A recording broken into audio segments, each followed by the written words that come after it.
As you guys know, beat block is a real thing, and it's because I think it comes down to three main sources. One is a lack of intent, meaning we go into the studio, we drag and drop loops. So for example, here's some cashmere loops, and this is a guitar at 123. So we're going to take this guitar and map it out to 123. So this is a cool melody, but when we go to song mode, it's a 4-bar melody or chord progression. So to arrange this, we will literally have to copy this over and over and over again, but there's no change, okay? Musically speaking, and this is an instrument I can't play. So because this is not my intent, we are lacking an intent behind our expression. And the other reason people have beat block is deviating from the intent. So that's when we have an idea and we start doing all these crazy experiments, messing up the actual process from beginning to end. So I'm going to give you guys a workflow and a system you guys can use to avoid getting stuck in this infinite loop, because that's what it is, an infinite loop. We can't really go past that point if we just drag and drop loops. Now, what some people do is they might drag in some drum loops. Let's do hip hop. And let's stretch this out. So we have 90 BPM. Let's double click, go to mode, stretch mode. And again, this is how most early producers produce. You know, they consider it sampling basically. I think what might sound better is if we go to 90 BPM and then stretch the actual guitar. I think that'll work better for this specific record. Let's go here, stretch this, and let's stretch that to 2. Let's do 4 bars.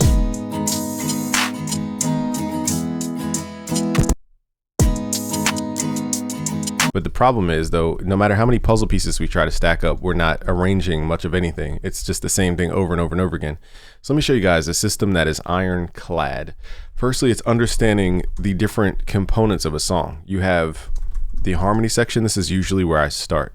The harmony section is the glue to the track, okay?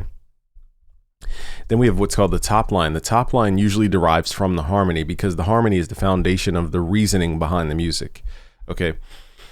And the top line is going to give us the instrumentation to express a moving thing that people can follow, almost like following a dragonfly or following a fairy through the woods, something like that. The harmony is the woods, okay? Like the actual environment.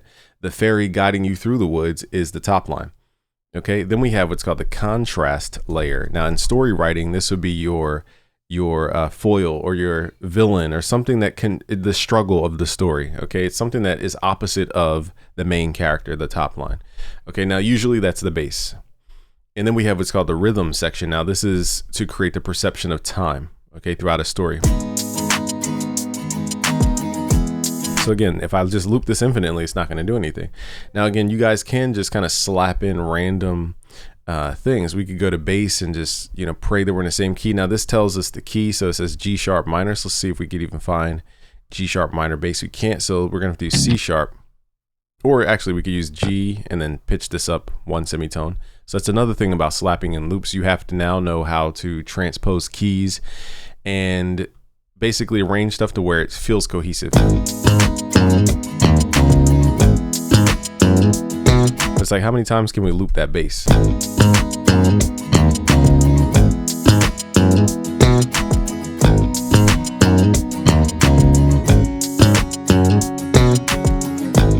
So this is why it sounds repetitive, is that there's no musical change happening. And this goes back to the fundamental thing I was telling you guys about, which is to have an intent. An intent means that there's a reasoning, a purpose behind the song, and it has movement and guidance and there's a message behind it. So we have rhythm, contrast, harmony, and now let's find an instrument that we can slap on top just to show you guys how people tend to produce.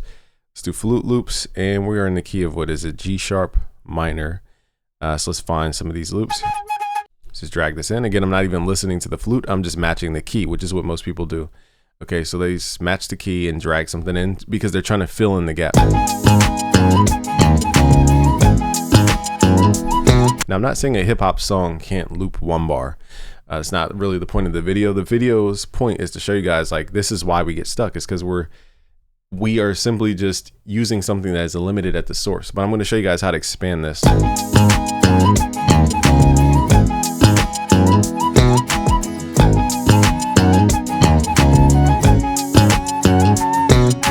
So even if we remove stuff, it doesn't like feel like a song because we're missing a top line. You know, if you start removing things, now you can get away with the artist actually being the top line in this case, so you don't need an instrumental top line.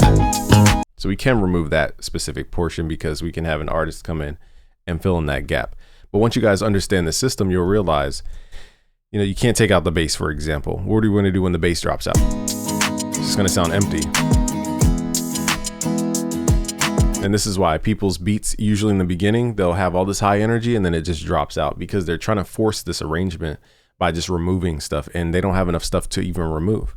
So it comes down to these 4 components. So the way we solve this is simply filling in the gaps. So let's say I take out, I usually work in 8-bar segment. So I have 8 bars to the left, 8 bars to the right.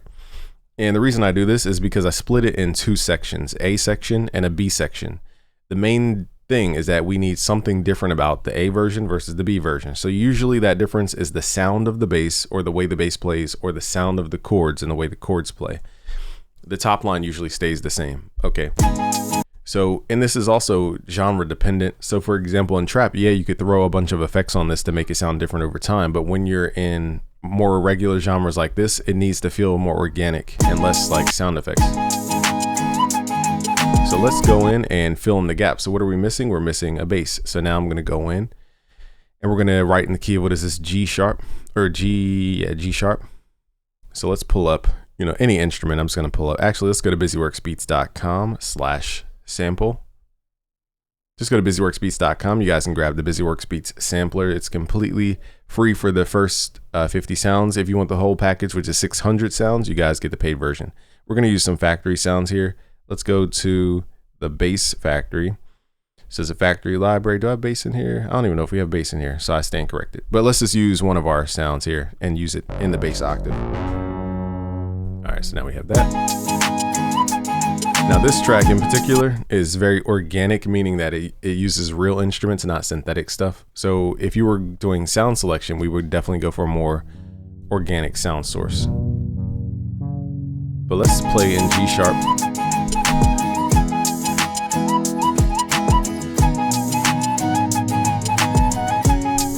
All right, so I'm gonna freestyle a little. Turn this up a little bit more. We can also pull down the octave.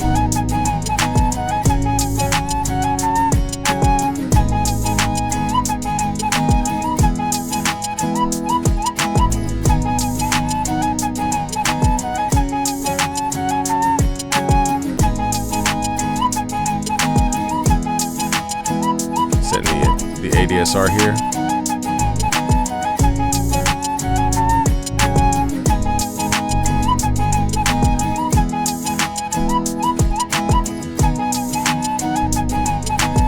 It's hard to hear this bass. Let me crank it up.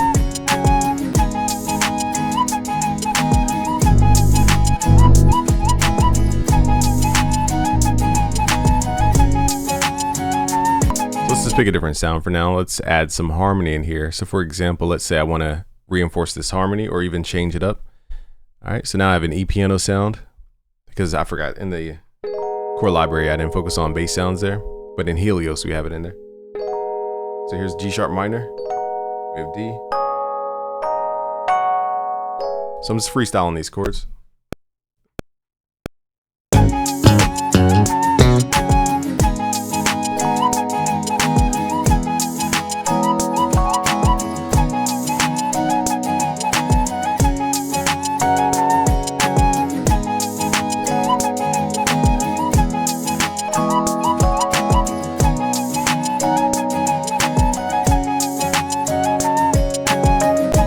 All right, so now we have an additional element playing harmony. Okay, so that's what changes section B from section A, for example. So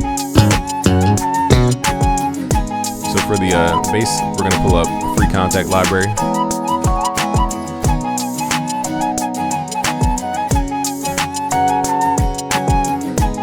So now you guys can hear it's starting to feel like a song because we have 2 distinct sections. It's not just the same thing repeating. So it's not that we need to add a billion sounds. It's just we need something to change in one of these categories: harmony, contrast, top line, or the rhythm. So now let's add this bass. A lot of these sounds are hard to hear. I crank them up.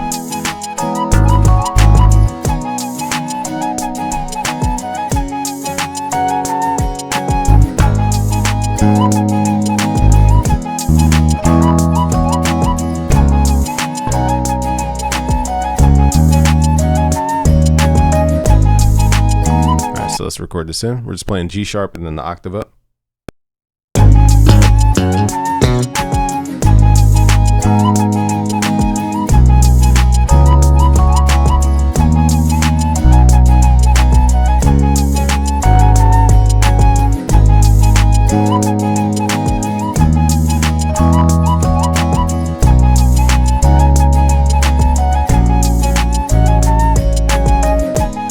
So something basic, nothing crazy.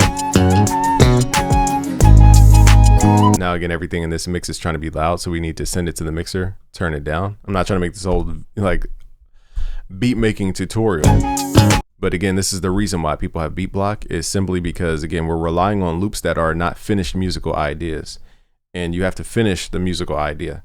So that usually is the case. So music theory can help you guys with that, and I have a whole system at busyworksbeats.com. busyworksbeats.com/premium. So now we can level into the beat mix a little bit better. Let's use the new BusyWorks Beats AI Mastering 8 so we can get a decent level on this. Let's just hit Auto Master. This is another reason you guys' beats don't feel full. It's because you're not really finalizing the beats. You're just throwing Fruity Soft Clipper on it. I'm not saying soft clippers are wrong. I'm just saying that, you know, songs need detail. The reason why we loved that 90s hip hop is because it had a grippy movement. It wasn't just the sound, it was the movement of the beat. And people don't even add that movement to their tracks because they stop mixing. They just throw Fruity Soft Clipper on everything. Let's add a little more details in here. Let's add some turbo. Let's add some more bass. See, that it comes alive. It's like it's jumping at you. So here's before. This is kind of like we're just hearing it. Here's after the mastering tool. Now it's like you're dancing inside the beat. Okay, so here's before.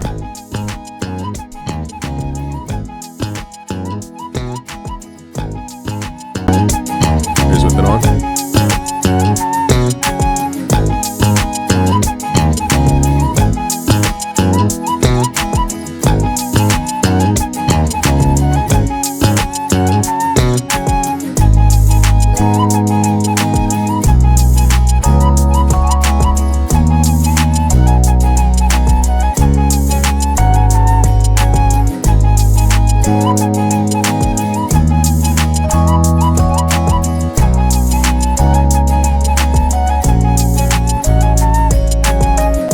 If you notice, the first bass on the left side was more truncated, okay, and the one on the right side was more sustained. So there was a difference there in the contrast component.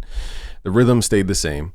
The harmony, we didn't really like remove the harmony, but we added more harmony support elements, which were different. So that created a change, and the top line stayed the same. So these small changes, okay, this is what creates movement in your entire arrangement. That's why you guys have issues, is because we're trying to put these puzzle pieces together and we're like, okay, what's the next puzzle piece? And we don't have that puzzle piece. So that's why you guys are stuck. So there is some skill involved in adding music over top loops and samples so that it has a custom movement to your track. So again, if you guys want to learn that, go to busyworksbeats.com/premium.